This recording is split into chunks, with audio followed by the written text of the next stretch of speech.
કચ્છ જિલ્લાના અંજાર શહેરમાં બનેલી યુવક હત્યાની ઘટનાનો ભેદ પોલીસે ઉકેલી લીધો છે। તપાસ દરમિયાન ખુલ્યું છે કે આ હત્યા પ્રેમ સંબંધના કારણે કરવામાં આવી હતી, જેને કારણે સમગ્ર વિસ્તારમાં ચકચાર મચી ગઈ છે। માહિતી મુજબ મૃતક મુસ્તાકનો આરોપીની પત્ની સાથે પ્રેમ સંબંધ હતો।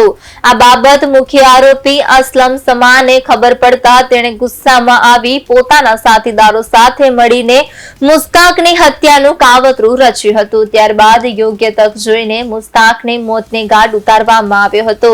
ઘટનાની જાણ થતાં અંજાર પોલીસે તાત્કાલિક તપાસ હાથ ધરી અને ટેકનિકલ તેમજ હ્યુમન સોર્સની મદદથી ગણતરીના સમયમાં જ બે આરોપીઓને ઝડપી પાડ્યા હતા।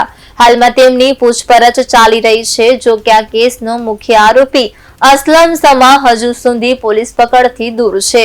તેને ઝડપી પાડવા માટે પોલીસે વિવિધ ટીમો બનાવી તીવ્ર શોધખોળ હાથ ધરી છે।